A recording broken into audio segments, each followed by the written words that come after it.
Good evening, students. I am back with another question of GS paper 1 on Indian society that came in 2022. It is a 15 marks question. The answer is to be written in 250 words, and the question number is 19.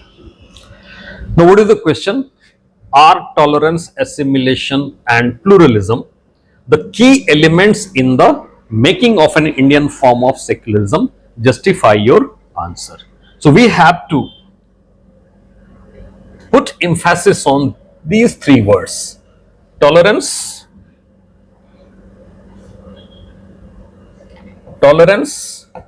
assimilation, and pluralism. Right? Let us first see what exactly is the meaning of secularism. Right? Now, the term secularism emerged in West. The term secularism emerged in West in 19th century, right? And specifically, it emerged in USA, right? Now, so we should try to know what they had to say about secularism. What is the meaning of secularism in from the Western perspective, right? So we talk about secularism from Western perspective. The West maintains strict separation between religion and state. Neither religion is allowed or expected to intervene in the matter of statecraft, nor state is allowed or is expected to intervene in the matter of religion, that is religious rites and rituals, perception about God, religious authority, etc., etc. Right? Then there is another component. So this is a strict separation between state and religion. There is another important, that is known as religious pluralism. Religious pluralism. Now, when you talk about religious pluralism, it has three components. One is known as religious freedom, that is, each and every member of the state must have freedom of conscience, right? That is, freedom to choose one's faith, profess and practice, right? So, if you are not satisfied with the available option, you can have your own system of faith. This is called religious freedom. Second is religious tolerance. Since many system of faith coexist, so state should be tolerant to all religions. State should not associate itself with any religion, and people belonging to a religion must be tolerant towards the other system of faith or other religion, its belief, its rites and rituals. That is called as religious tolerance. And third is denominalization, that is expansion of influence, that is, you have the right to spread. Definitely in Indian condition, different courts have given its verdict that you cannot convert people by force, fraud and allurement, right? So how can you do it? On the voluntary basis. You preach about your religion, and if a person is attracted towards the religion, he is free to come in the fold of your religion, leaving his previous religious adherence. So this is the Western perspective, right? Our question was asked about religious assimilation, tolerance and pluralism. So tolerance is a part of pluralism, right? So within tolerance we can say this, we talk about religious tolerance.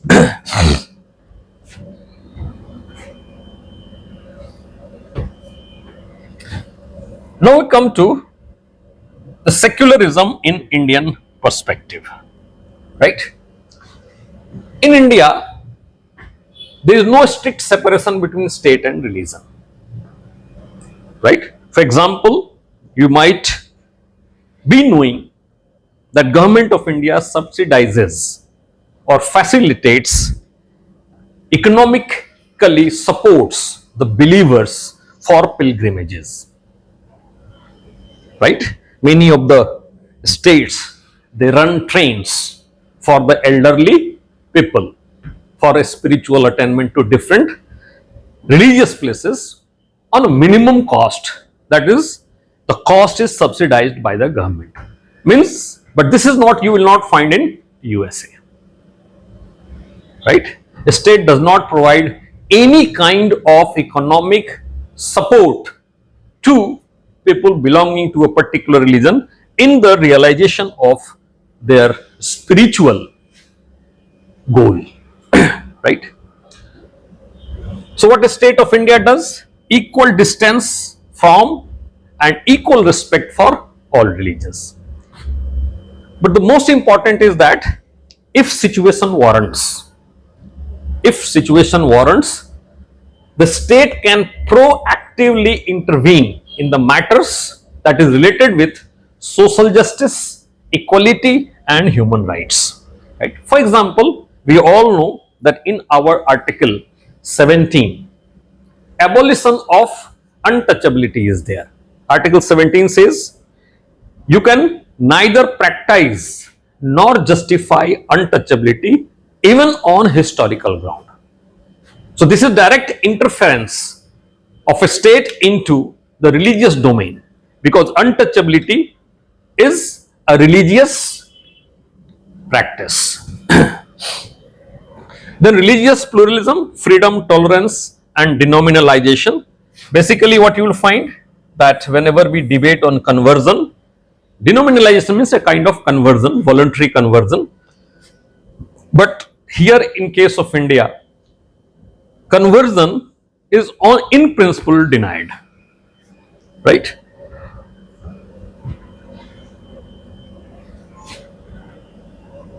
Now we come to the next slide, which is very important, and I found many people doing mistake here. Assimilation. What is assimilation? What is assimilation? Assimilation is a social process in which two different groups having distinct identity, they merge with each other, lose their previous identity and acquire a completely new identity, right? For example, if you see that in 1500 BC, as per the popular theory, Aryans invaded India. So Aryans were one group and native population, Dasas, were another group. In time, what happens? They both lost their distinct identity and created a single identity of Bharat verse, or Indians, what you call it. So this means what? Assimilation is a social process in which groups, in our cases, religious groups, lose their distinct identity to a common identity, right? Secularism can never be assimilative. If a process is assimilative, it cannot be termed as secularism, because secularism means tolerance, that is, live and let others live with their own distinct identity. So it had never been a element of secularism, neither in West nor in India. Yes, certain amount of blending that takes place, that is allowed, but it can never be an element of secularism. It has never in West, it has never been in India. If you talk about Indian secularism, right, we can explain it not on the basis of constitution also, but historically also, right? If you see the Indian culture, particularly when you talk about Indian culture, it is considered synonymous with the Hindu culture. The different religious texts, right? They have a concept of Sarv Dharm Sambhav, right? That is same view towards all religion. This is definitely speaks of tolerance, plural existence, plural existence, or coexistence, coexistence. Never ever it was advocated that one religion should completely merge in the other. Now, you can see the example. Buddhism and Jainism emerged in ancient period, and when you read the history, what you will find that both were patronized by Hindu kings, right? Generally, if you go into the Western society, what you will find, you might have heard in the European history, Bloody Mary, right? She killed large number of Protestants, right? Never ever such persecution has been noticed in India, right?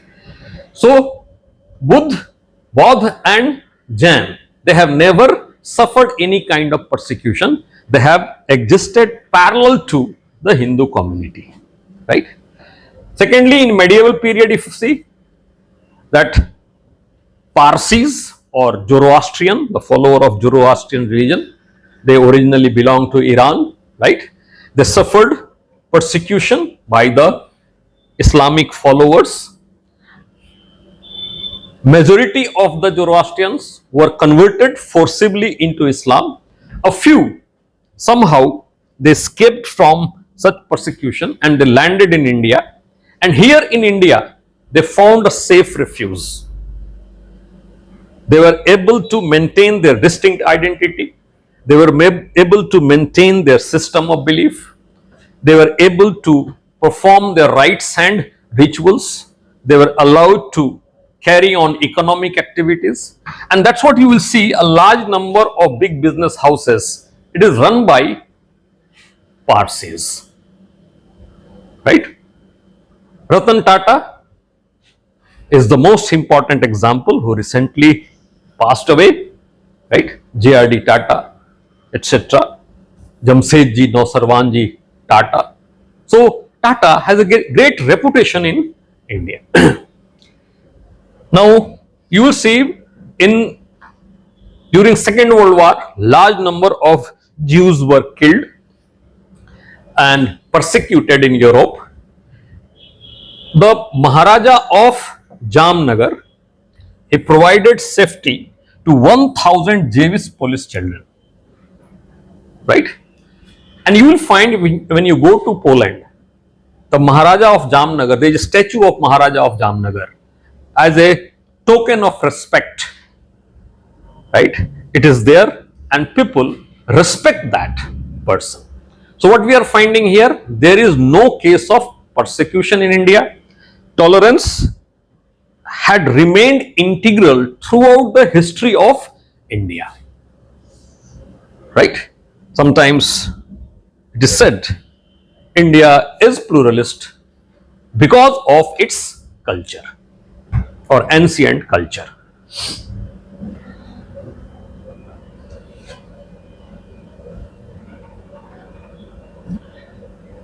Now we have also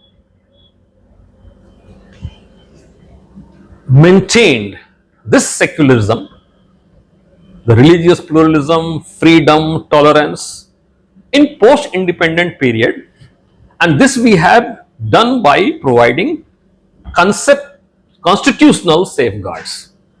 So what are the constitutional safeguards? If you see, we have right to equality, right?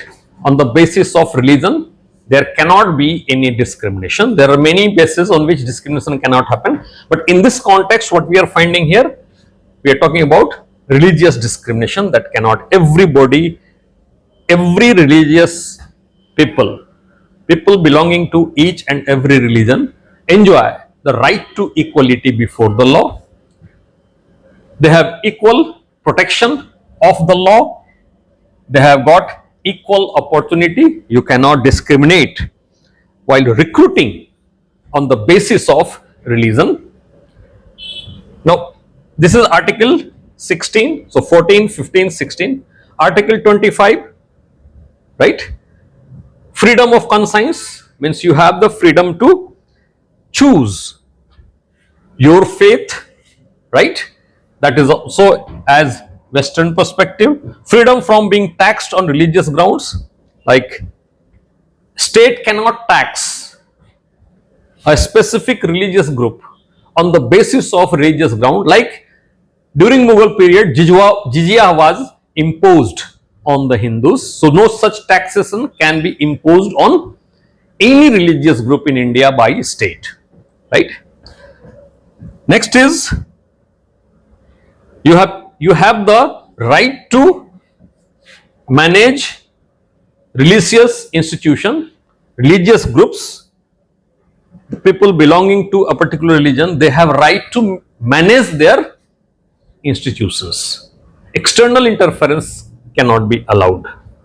There is freedom to attend religious instruction under Article 28, that is some sort of worship or rites and rituals can be carried out in the educational institution which is not funded by state, but we call it generally minority institutions, right? So these are the rights. So all this find what? It protects people belonging to all religious groups. It does not let people discriminate on the basis of religious ground. It preaches religious tolerance and it preaches coexistence. It does never preach assimilation.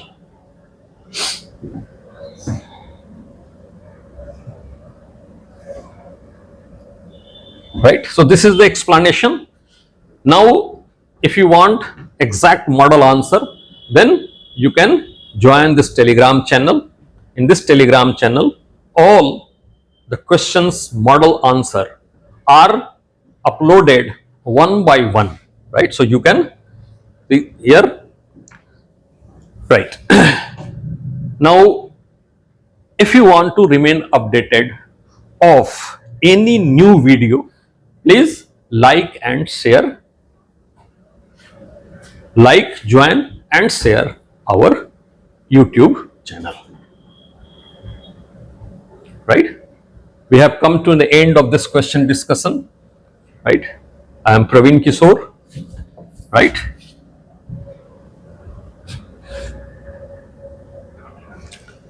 Faculty Sociology, right? We are starting a course on 8th June 2026 for 2027, right? My institute is IS and we are collaborating with IS Delhi Institute in Old Rajendra Nagar.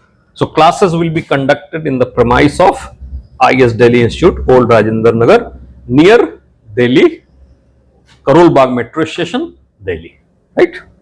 Hope you must have understood properly how to approach the questions of GS paper 1 on Indian society. Thank you.